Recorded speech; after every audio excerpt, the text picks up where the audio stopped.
Welcome to Karate Cafe, your source for martial arts conversation since 2005.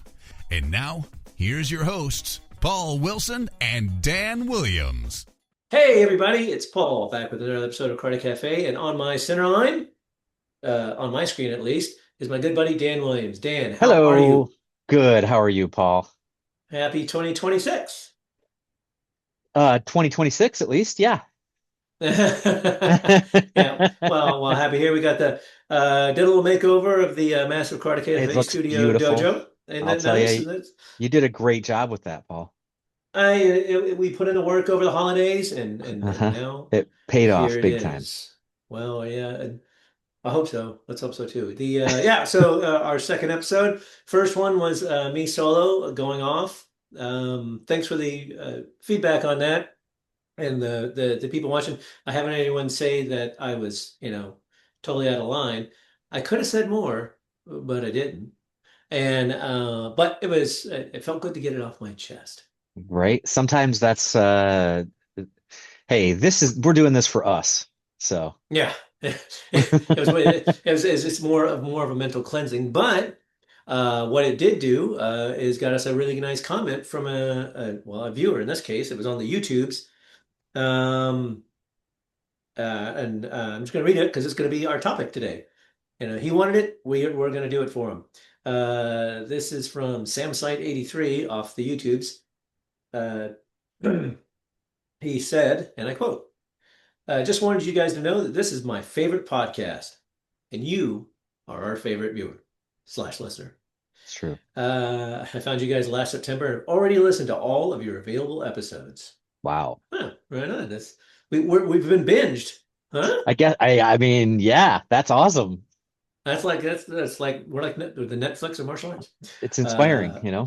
it Get is, some more and out so there. and now we had to get some more out there. He said. If you're still taking suggestions, I have one. We're always taking suggestions. Always. Usually, Yeah. usually it's where for us to go, but I mean we'll do that. Um, he says you kind of touched upon it in episode 153, but I would love an extended version. Boom. It said there have been a lot of focus on children's black belts. Yeah. He said, but what do you do when an old guy starts training? So for 153, for those of you, very few of you that haven't been following this, we talked about like kind of like when you've kind of felt like you've kind of gassed out or peaked as a martial artist, and that sort of thing, and kind of feel your Hmm. body failing, kind of like I do with my back and my leg from doing bow work against my heavy bag the other night. He said, we have a child prodigy that is stupidly good at every technique, and an older guy in his 50s. Not in his wildest dreams can he hope to be as good as a little kid, arguable, when it comes to kicks. Okay, not arguable. His body and mine is just past that point. Should an adult still be awarded a black belt, even though he can't kick above the waist for most kicks? Do you look for other qualities in adults other than being athletic? And if you're going to cut him some slack, would it be a double standard to not let the kid grade before he is, as in this case, Hmm. 16? And how do you feel about push-ups, et cetera, on grading? Oh, okay, we've talked about that kind of stuff. We've touched on it before, I think. I have a chronic illness. Sorry, man. And that stops me from grading because it's just too hard on my body. Oh, we're going to talk about that. Last time I puked before the push-up started at third cue. Well, I mean, I puke now and I'm a Hyundai. Ah, Uh, so there's no way for me to get a higher belt as they get progressively harder. Okay. okay. Yeah. Also, I feel that if you can do 50 push-ups, sit-ups, jumping after grading, maybe you haven't given it your best. Oh, well, That's an interesting thought. there's some stuff to unpack there, Sam. Yeah, there's And a lot to we'll unpack there. go right ahead, Dan. Lead it off. Okay, so let me address the push-ups thing, right? Hmm. Um, I well, it kind of goes along with everything.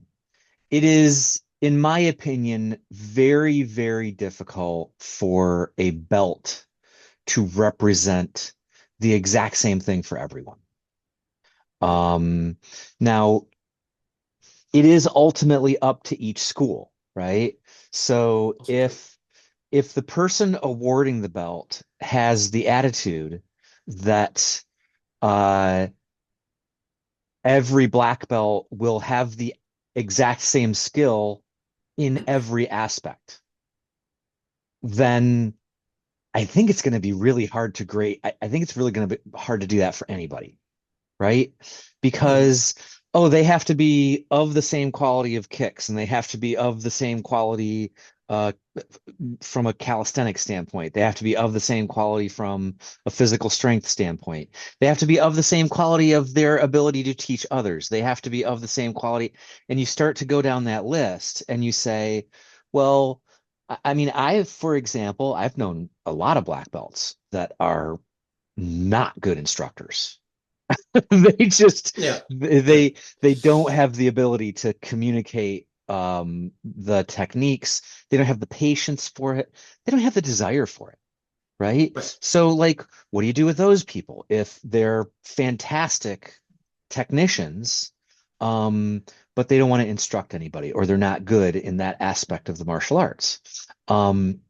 So I personally think that um, one of my instructors, his policy was this. So I'll give a good example. This is a really good example. Um, I tested for my black belt with another student. That student was pushed probably half as hard as I was. Hmm. And physically, I was pushed a lot harder than she was. And when I talked to my instructor about it after the fact, he essentially said, well, it's his black belts are determined based on the percentage of what he feels your capacity is, right? Hmm. So if he feels like you're the kind of person, a if you're a 20-year-old, a healthy male, then you Hmm. might be able to do 100 push-ups, right? If you're some old dude, then you might be able to only do 20 of them. But you know what? You're both maxing out. And that's what Right. he wants to see. Because for him, his black belt wasn't really about like where you're at in the system as much as it was how much you're willing to push yourself. Hmm. Now I do think there's some minimums in there, right? Like Right. you Right. have to be able to do the techniques. Yeah. Um, that's where it gets real hard. I mean, if you think of somebody that is um what's the political term now? Physically uh, uh, especially capable? No. Is someone who's in a wheelchair, for example, right? Right. Do you just Differently say abled. you're never going to belt at all Right. because you can't do the kicking techniques? So guess what? You don't get to belt, period. You don't even get your yellow belt. Hmm. Um, I don't know. I don't think to me that follows along with the spirit of martial arts. And so I feel like there needs to be room for that kind of thing. And there needs to be less um, animosity, let's call it, between a black belt who is really high performing, seeing someone that is not as high performing as them get their black belt and say, Hmm. well, they're not as good as me. They don't deserve their black belt. And again, it's just one of those things where what Yeah. what determines your worthiness is going to be different for everybody. And like I say, I think there's a minimum standard, and then Yeah. above that is going to be determined by the individual. Yeah.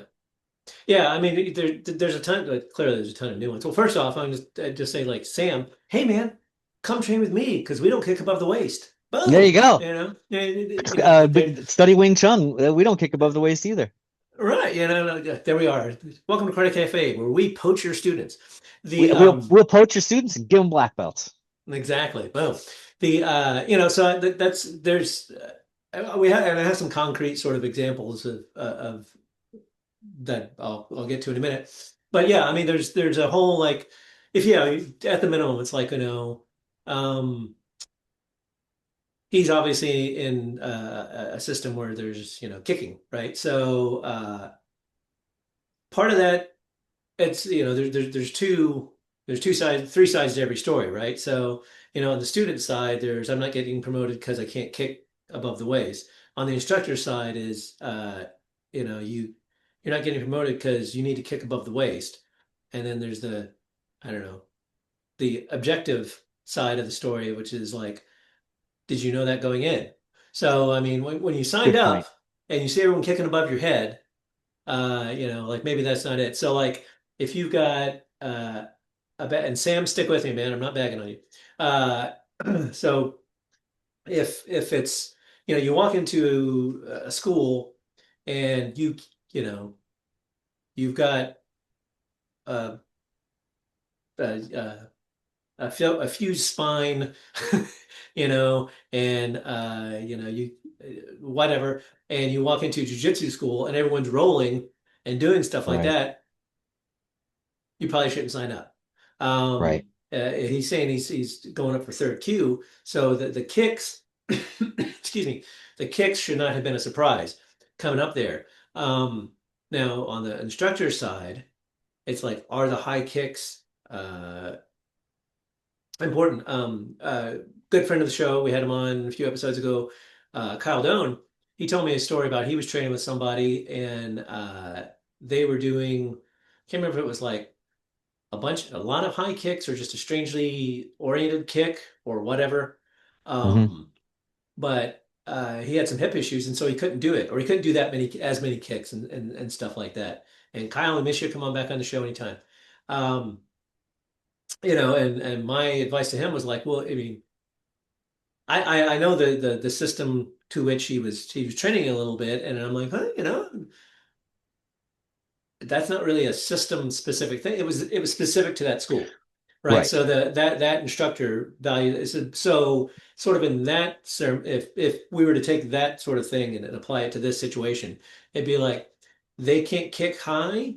Well, they can, but they can't kick like 49 times high. Well, you shouldn't be kicking 49 times high in a fight anyway, or in a defense Right. situation.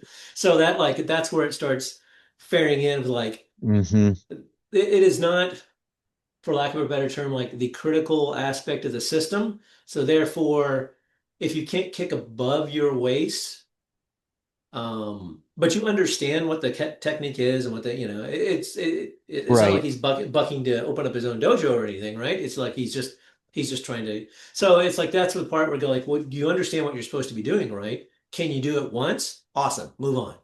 You know, but by that Yeah. token, yeah, you're also, I mean, you don't want people to kind of try and push themselves a little bit and make okay, I I can't kick above my waist 30 times, but I can do five good ones. One of the number one rules of my dojo is, I'd rather see five good ones than 10 crappy ones, right? So Yeah.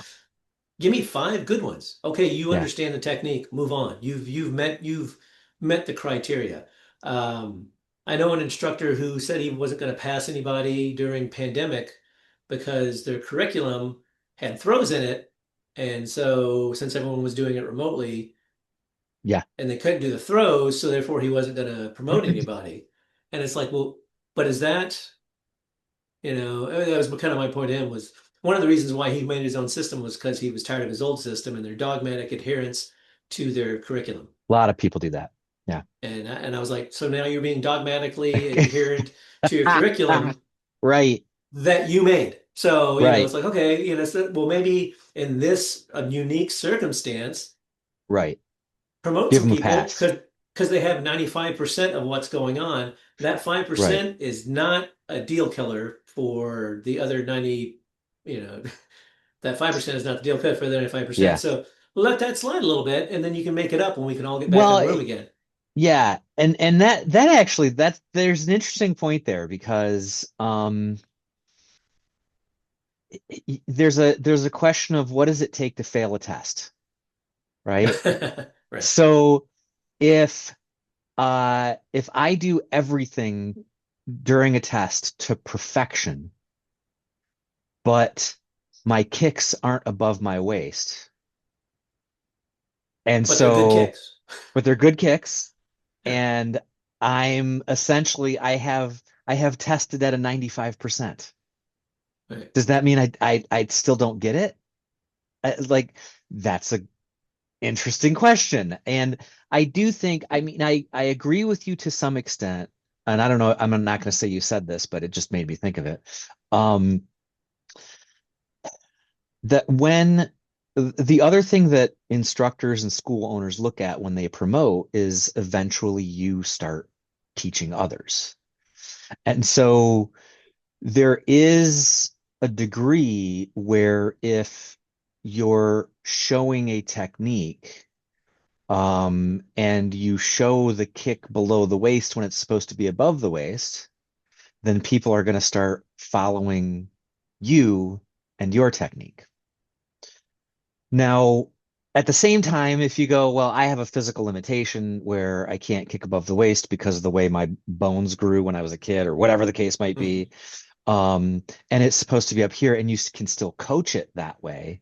I think Right. that's okay. Obviously, what is it? Mickey wasn't as good as Rocky, but he could still coach Rocky, right? So Right. I think there are some of those cases, but also I think you do bring up a good point where sometimes the thing just isn't for you, right? Like Yeah. it's I just mean, it's not the thing for you, and that's totally okay. It might be a bummer, especially if you have friends there, or you really enjoy every other aspect of the art or whatever the case might be. But yeah, there are times where it's just like, hey, this might not be your thing. And that's okay. Like you yeah. said, Well, you in can this you can join a case, Wing Chun school. right, or a short school. The and that has online classes on Monday and Thursday. I'll send you a link. Oh, The It's right. So and you can virtually kick, just lower the camera and then you're kicking above the that's head. right. Uh, anyway, so that's in reviewing this. A lot of this for me, uh, because and they said third Q, so Q means it's probably a Japanese art or an Okinawan art. Right. Um, and so I'm going like, okay, uh, and in my system, like I say, we don't kick above the waist. And back in the day, uh, as I understand it, almost no Okinawan systems kicked above the waist because that's just kind of what we didn't do. Really, we only Hmm. had a front kick, So that stuff occurred apace. But it's like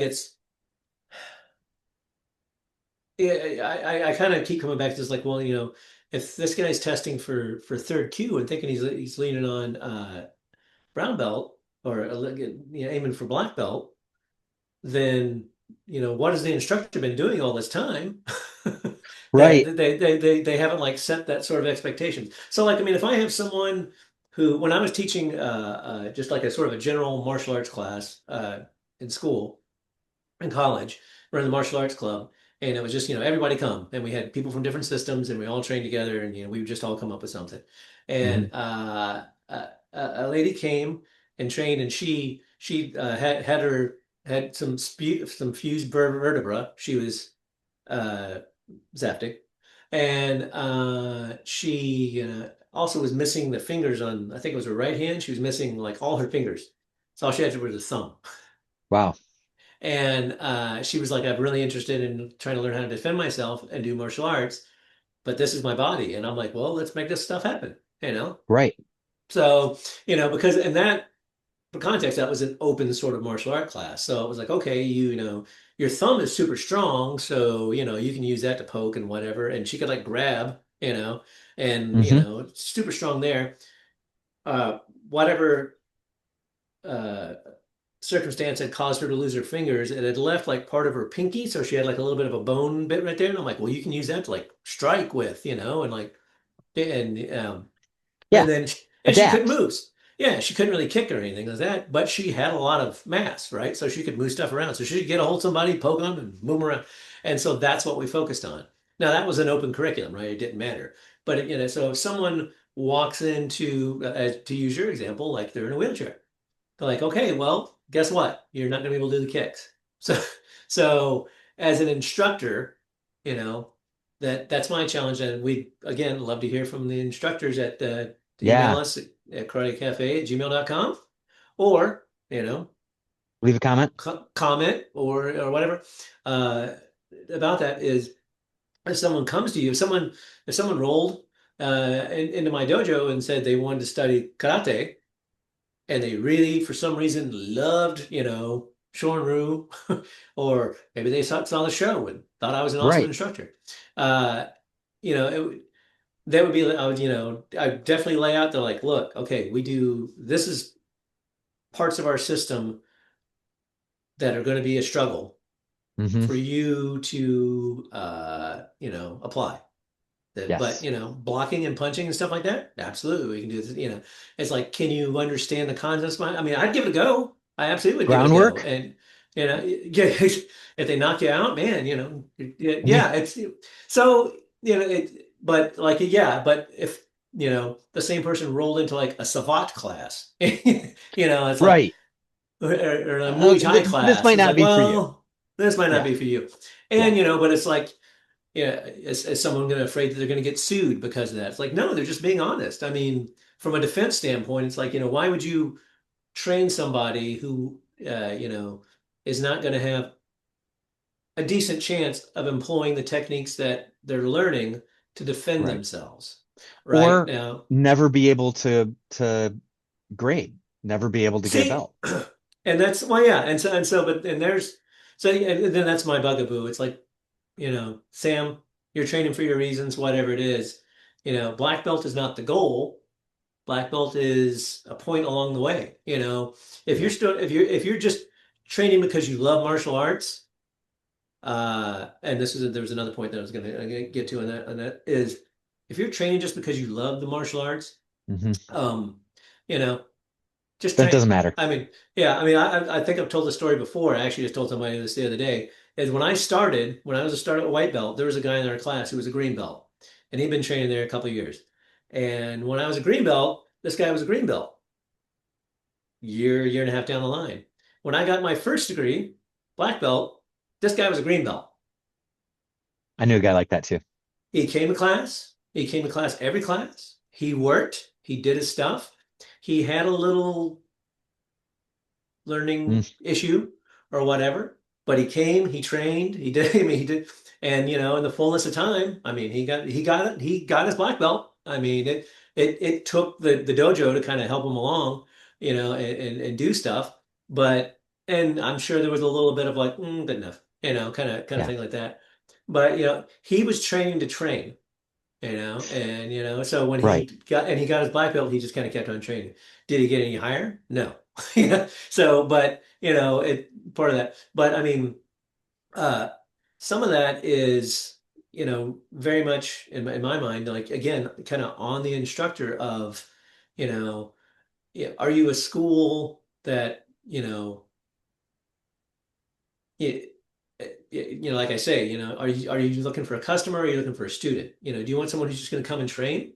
You know, are you And willing I to? think, yeah, I think a lot of instructors would potentially reluctantly, but admit that they have both customers and students, Well, sure, right? but I guess for mine that is like the attitude of because like talking about our buddy Kyle earlier, it was it kind of bothered him that it was kind of in his head that like, oh, I can't do that, and it would absolutely bother me. And this is kind of maybe the gist that I'm getting from the comment is it kind of dings at your soul a little bit of like, this thing that I love doing. My instructor is kind of saying like, yeah, this is as good as you're gonna get, bro. Which is not motivational. I mean, I don't know this guy. I don't know his instructor. I'm It's sure he's a not. fine instructor. It's like and so, being able to talk to your instructor and say, this, I have a problem with this, you know, they, and again, we don't know the context of it, but my Right. first to be like, okay, well, this is it. Like, we talk about the test, like failing a test. Like in my mind, every class is a test. So, you come in and you give what you can give every class. And when it comes time for a test, it's a promotion. It's like you have met all Yeah. the requirements that I have as an instructor for you to get promoted. And Yeah. the test is you get to show off, and you get to like Right. I've always demonstrate, felt that. Like if a but it's student not doesn't pass a test, that's the fault of the instructor not preparing them right. properly. They So should be clearly ready to pass that test right. before they And take it. so and then coming back to the whole push-up thing like that, like we had that episode on crucible training back in the days, Yep. because like I hate that. It's like you're never going to get out of a defense situation by like, all right, bro, let's have a push-up contest. That's not going to happen. Right. You know, And uh, it's funny that you bring up the crucible training kind of thing, because my black belt test was a lot like that, right? The one that I sure, had just sure, mentioned. And the difference in it though was that it was based on what the instructor felt was a crucible for that particular person. yeah, So it wasn't about saying, it wasn't buds training where mhm, everybody has to get through the same thing. It was, you just have to prove that you are willing to push yourself and get through something. And it's more right, of a mental kind of thing than it is making sure you can do 25 push-ups or 100 push-ups or 200, or like however many it is. Um, it's set for the individual, because it's not about having that ultimate standard. I mean, again, when you're going through buds training, for example, you want to make sure everybody does have that same high standard, right? Because right, they're relying on each other to do that job. But in a dojo, it's just, okay, Sally can only do 10 push-ups, but you know what? She pushed herself to the max to get to that 10. yeah. Good job, Sally. And I don't know, it's tough because it does come down to like the instructor's mentality and what what they have sort of set as the standard for their dojo. And Well, saying, yeah, yeah. At the end of the day, it is what it is. And the thing about it is, this is like, I don't know where this guy lives. I mean, sometimes this may be the only game in town, right? Like, you can't right, go to another yeah, no, name your school. that's very common.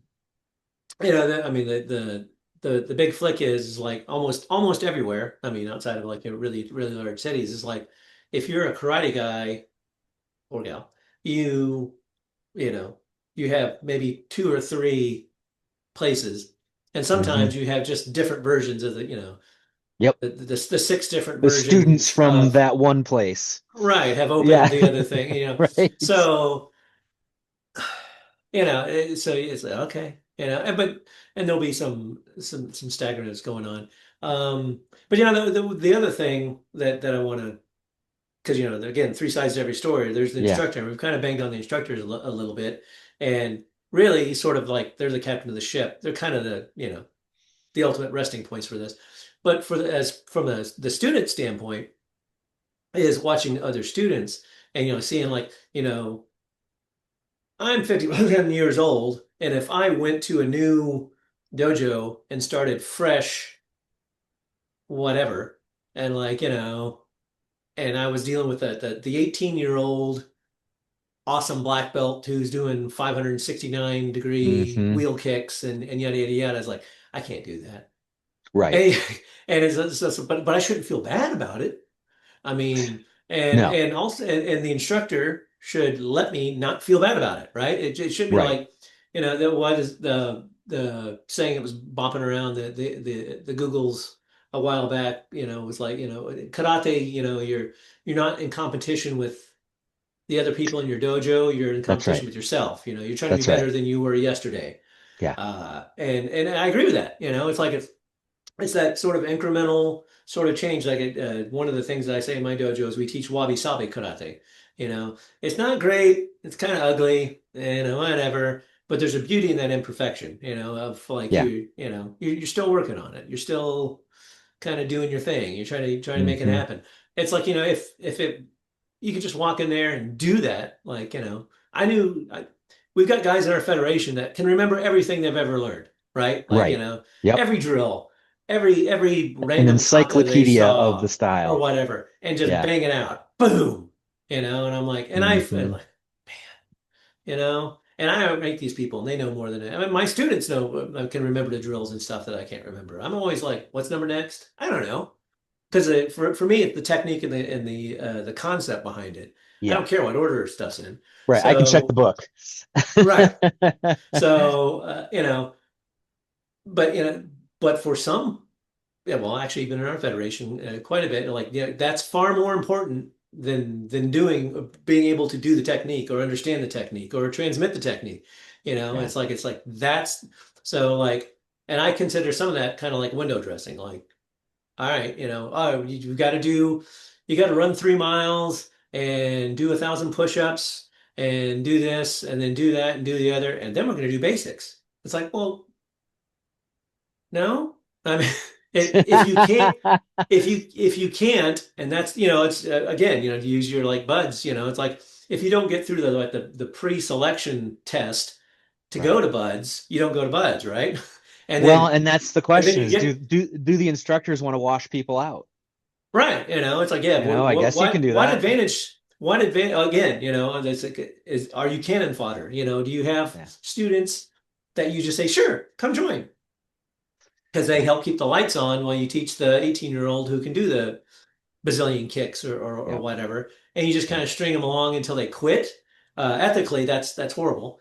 And but there was, and I mean, we've all heard the stories of like the old masters who were very sickly as a child and they started training in martial arts and they became Right. robust walking death machines. And that might be an outlier. That might be somebody who's exceptional. But starting martial arts. Like I had several students a few years ago. They're guys that were they did martial arts back in the day, and then life happened, and they were retired. Like they retired, and they were like, "I want to get back into karate," Right. and they came and trained. And no, they couldn't do. Like I had one student. He again with the hands. He was an engineer or whatever, and he had like crushed his hand in a press or something, so he could close Oof. it, but he couldn't close it like all the way, right? So Mm-hmm. he couldn't really close it to make a fist. Um, Mm. and then also for Kabuto to hold a bow, it was kind of hard because he couldn't close it enough to really get a good solid, but he could close it enough to hold it. And he could absolutely hit you. I mean, he would just have to Right. like, kind of cant his arm around so he was still hitting with the things, but Mm-hmm. because his hands were so tough and strong, but like for joint Right. locks and stuff like that, he could grab. Anyway, so at no time did I think like, okay, well, you can't grade because you can't close a fist, which is like the first thing you learn to do. It's like, well, Mm-hmm. no, this is how he worked around it. It works. We're moving on. And you know, I Yeah, it's can't. interesting. I had kind of some of my own experience with that. I started jujitsu. It was a while ago, but I went for about 3 months, and it was it was an hour and a half class twice a week. It was Mhm. a half an hour calisthenics, a half an hour of specific technique training, and then a half an hour of rolling. Mhm. And I was done after the calisthenics. I was totally Yeah. gassed, and I felt like a lot of what was happening was, especially with the rolling, I wasn't really able to give my training partners a good training partner because we'd get part of the way through and I'm just like, I'm gassed, dude. I Yeah. can't go anymore. Um, and I kind of realized, well, this just isn't for me. Like Mhm. maybe if I had stuck it out and pushed myself, and maybe if I had gone running twice a day and really focused on my calisthenics and things like that, I Uh-huh. could have improved. But I don't have that kind of time, you know. Right. So Well, and see, and that's my point. It's like, yeah. all that other stuff is the wraparound for the, I mean, I've done a little jiu-jitsu. I mean, I've been to a couple classes and Hmm. I've trained with some guys, jiu-jitsu guys, and like, and just rolling and stuff kills you. It It's does. like, Yeah. why would you need more? But like, and Right. there's a ton of people that, I ran into this before talking to people that were, matter of fact, they were jiu-jitsu guys and they said like they were. I don't know, whatever's equivalent to brown belt, right before black belt or up to brown belt. Anyway, they've been doing it a couple of years. And they said like, well, I can't go any farther because I don't want to compete. Oh And yeah. and Yeah. I was like, what do you mean? He said, well, in order to like get your black belt, you have to.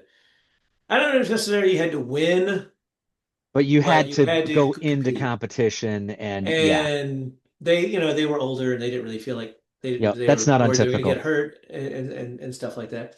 And so they were like, their instructor basically said like, well, you're done. You're not going to advance any farther. Now, I put a pin in that because that's what a lot of people say about me because, I haven't tested in karate in freaking 15 years, 16 years or whatever. And I had a lot of people that I train with that goes like, well, don't you want to like promote so you can learn more stuff? I'm like, do you think I'm not learning stuff? I learn stuff all the time. I learn stuff Right. in spite of it, and because the learning is not tied to the rank in my head. The understanding and, whatever, back in the day it is, but, after black belt, I think it becomes sort of a slippery slope or a moving target or whatever. But Well, and I just think yeah, to kind of follow on that point, that's the other side of it too, is like if if there's some restriction that genuinely causes a student to not be able to get past the minimum threshold, mm, right? Like you are stuck at green belt because at green belt it requires you to do something that you are simply physically unable to do. And it's mhm, not a soft requirement, it's a hard requirement, right? right. At that point, does the instructor say, well, you're going to keep learning the forms. Like, you know, this one, I'm going to teach you the next one. And essentially, you will continue on the path of your learning journey, except this one aspect is causing you to not be able to belt. And you can be okay with that as a student. Like, just like that Yeah. jujitsu guy said, I mean, I'm sure he's in class with other people that are in class. I would imagine that most instructors would say, look, the advanced class is for green belt and above, but you know what? Why don't you come join the advanced class? Yeah. It's I'm fine, you enjoying know? it. So you'll still learn the advanced techniques. You'll still do the advanced type things. You just won't Mhm. test anymore. And that's going to be then up to the student to say if they're That's okay with okay. that or not, you know? Yeah. And then also that may also uh, allow the instructor to mature as an instructor and go like, you know what, the competition part, maybe not that, because I can totally see it being like some, young Right, buck instructor who is, super like, oh, whatever, right. and then not, Or and then they now came it's from a like, school with that requirement, right, so and it's they're their just doing it. requirement. Yep. Yeah, they're just rolling with it, and then over the course of a few years, they're like, oh, you know what? A, I'm losing students, and Right? this place is not paying for itself, and because I've never seen like like a pop up BJJ place. I mean, come on, let's be real. It's everyone I see is always a big, huge. Anyway, Right? um, You need but a lot of floor it's space. yeah, and mats and whatnot. It's like, come on. Anyway, uh, we kid our BJJ people, so don't come after me. Absolutely. But it's go like, well, maybe I'm going to let that slide this time. This is a really good student. They work really hard. Da da da da da. And maybe competition isn't that big of a deal anymore. And I've seen that talking to our various and jujitsu brethren and stuff like that. It's kind of like it broke. It's to where the Gracies are like you're the competition Gracies and Brazilian Jiu-Jitsu guys, or Yes. you're the the Hickson group and all that are much more like self-defensey sort of. Yeah. I could be wrong, but I think that was my impression, what I understood, There's a with a split. little I'm not more, sure exactly how it is, but yeah. yes, there's a And split. and then it's that way in every martial art, really. Right. Like I say, these are more of the, fundamentally kind of people. Anyway, so that would be the thing for me. I guess, in order to try and keep this into our typical tight 30, to kind of Right. kind of bring this back around is. is yeah, again, the three stories. It's the student, and for me, and I'll sum up, and then you can sum up, Dan. It's like it's the student is like, you know, how did this sneak up on you? You know, did you know? Did you know this coming in? You know, that sort of thing. But don't gauge yourself against the other students because that's kind of what the instructor's for, right? So, I mean, you should be inspired by them or motivated by them or whatever. That's part of the dojo is we all lift each other up, right? We all work together and try to be, a better version of ourselves, martially, if nothing else. Um, but then also the instructor is, what's the goal of your dojo? As far as, are you there to transmit your art as, you learned it? Are you there to better yourself as a martial artist and an instructor? Are you there just to keep the lights on? Like what's your end goal? What's going on there? And then, there's the third rail, which is the nuance of both of those of, you know, objectively, is it the right system for you? Objectively, are you giving it all you can? Objectively, is the instructor doing everything they can to help you? Hmm. Um, it's a whole thing. I hate push-ups. I mean, one of the reasons why I joined the Navy was because I was told there was going to be no push-ups. They lied. There were. Um, but they were Navy push-ups. They were kind of, looking back, they were kind of cute. With your knees. Yeah, I that's classified. I can't tell you. Um, But I just want to make sure that I kind of think double standard. Um, yeah, I mean, double standard. Yeah, I mean, a lot of, I don't care. Almost every instructor, I think, probably does a little bit of double standarding a couple of times of like, that's close enough, because they know it's Right. going to come. And that I think is the maturity of an instructor of going like, that's going to pay off later. I'll go ahead and let it slide now. It's not just their check cleared and life moves on, but Hmm. excuse me. But that's kind of the whole thing about that. And again, yeah, a lot of the trappings and stuff of training that is not actually the martial art itself or the martial arts system is, like I wouldn't get too wrapped up in that. Just do the best you can and move on and try and work with your instructor. Yeah. Yeah, I I think to some degree it is about sort of product market fit, right? Is this the right thing for you? Um, at the same time, injuries can happen mid-training, right? You can be halfway through training and get in a car crash and, not be able to do the things you used to be able to do. Um, That I I hate to No, no, no, go ahead. Yeah. but that's a very good so dig that. This is a question maybe that the karate caffeinators can weigh in on. Say The you are caffeinators, dude, have we ever is they are the caffeinators, right?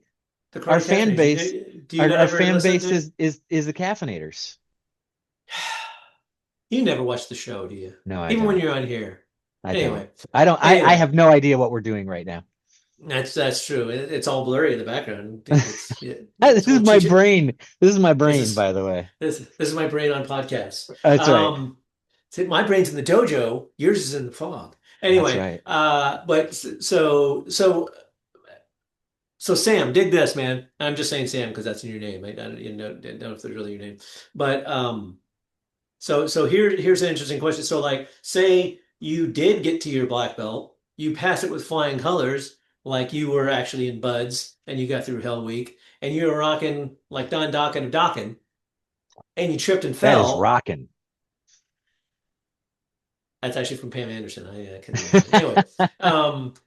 Anyway, anyway, you Yeah, fell, you that's tripped, yeah. you got into an accident, something like that, and you couldn't do your push-ups like that anymore, and you couldn't do anything anymore. And this is the challenge to the instructors to justify this. If you guys do this crucible training, Right. if your students pass the crucible and get in some sort of shenanigans afterwards and can no longer do that, Do do you they get take their their belt away? right? Do you take their belt away? So Because then yeah, ha ha j'accuse internet. So then right. therefore, if they cannot do that anymore, Yeah, does that mean that all that crap was necessary for the martial art? I say no, yeah. and And I call shenanigans. I I think that one of the things that as you progress through, well, let's see, hang on. I'll do this for the fan base, right? Uh-oh. For the karate caffeinators? Yes, do that. Why don't you do that? So, but that those are my belts, right? And you can kind of barely see them. That Those are my stack of belts. And they're just sitting on a shelf, right? And there's nothing I, particularly special about them. A couple of them I bought from uh, Clune. Um, they you don't weren't buy a given belt, to. bro. You earn it. Yeah, exactly, right? And so I think as you kind of move through the martial arts, one of the things you realize is that belts are they're a very subjective thing.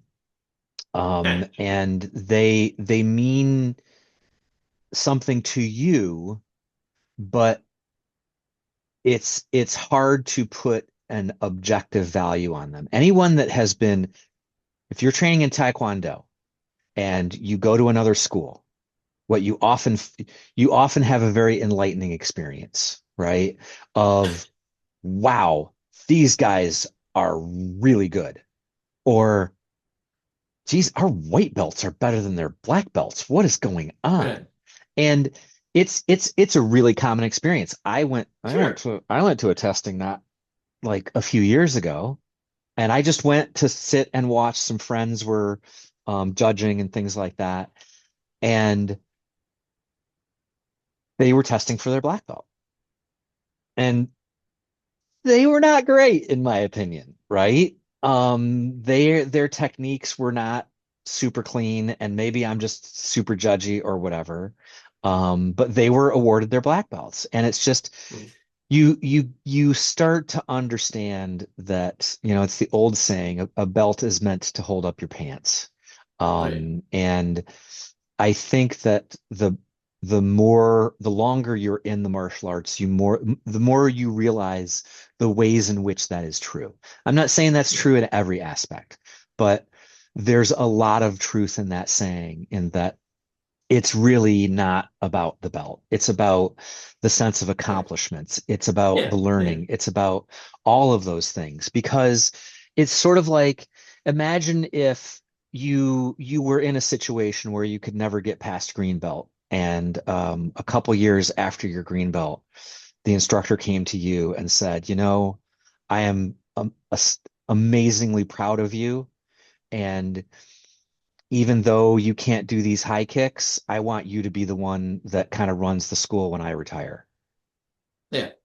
That's better than any black belt anybody could give you, right? Right. So it's that kind of thing where it's really not about the belt. The belts are really motivational.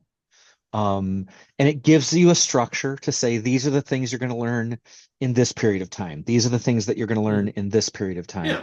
So it's good to have structure, because you don't want to go into class and learn 10% of every form that the style has. And then the Yeah. next year you learn another 10% of all the forms, and another, that'd be madness, right? That would So be it helps give you structure in your learning journey. right. Yeah. But at the same time, it's just, I really think that for me, the belts are a way to structure the learning journey. They're a way to encourage students to get to the next plateau of their learning. Um, Hmm. and it's also a way to sort of identify rank in the school. If you have a really large school and there's a white belt needing advice, they may not know all of the people in the school. And they may Yeah. then be able to say, oh, there's a green belt over here or a brown belt or whatever.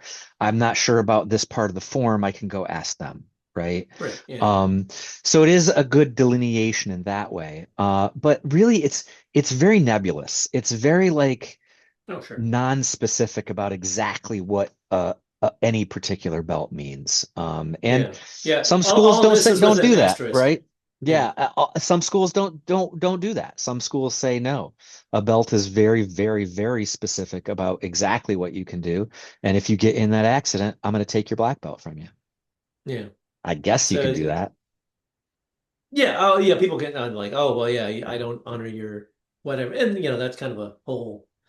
Yeah, you're in the ancient Uh-huh. scrolls somewhere in the mountain in the Right. Shaolin Temple, and they what is it like on John Wick is like excommunicado, Right, and exactly. then the hot tattooed girls come in and stamp your Yeah. thingy, Or and the opposite happens when I've seen political battles where people take away someone's black belt, oh right? yeah, sure, it's like whatever, But and it's they like have they have the exact same skill, mhm. but now they don't have the black belt. Like that's the Yeah. opposite, Well, right? Like yeah. what Well, what? they don't have, yeah. Well, I've told other people in the past when they were talking about leaving their school or leaving their, anyway, and they said, like,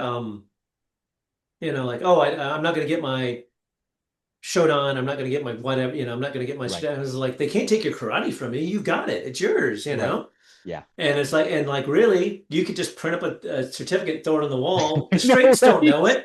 it, No, no one. you I know? guarantee you, no one that has ever gone to a karate school to see if they want to learn there has then followed up on the research of, And yeah. is that a valid certificate? What's the history of this person? All that stuff, you know? Yeah, so many people, like guy could barely stand and was, Grand Poobah Master of the world or whatever, and no one knows. And no one And, knows.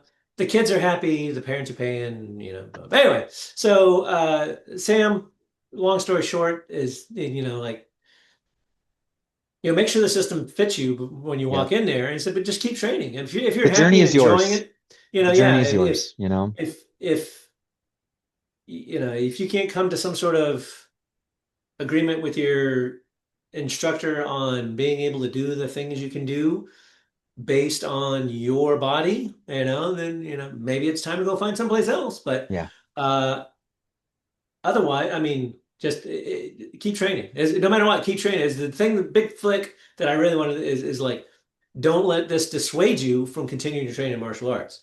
Yeah. If you're happy with where you are, with the exception of this thing, then stay where you are. Keep training. Keep doing your thing. Eventually, I mean, you're going to keep learning stuff. You're always going to keep learning stuff, Or especially if train you with keep Paul. going. He said it. I didn't say it. He said it. I'm just Uh, saying. just anyway, I'll slide into my DMs, yo, and I'll give you my. Yo, I, I'm from the streets. Not a lot of people know. right? You're Streets. down I, with the I trained for the hip cul-de-sac, but I am lingo. from the streets. Yeah, yeah, yeah. But anyway, Dan, it was great talking with you about Ah, this you too, Paul. information. We I kept it would at a love. tight 30. Yeah, we did. Uh, everybody, karatecafe@gmail.com. If you guys want to send us a comment or on the Facebook page, uh, It turns into a show sometimes, so we it turns appreciate it. into a show sometimes, and we really appreciate it. Yeah, Dan, great talking with you. First time you too, Paul. 2026.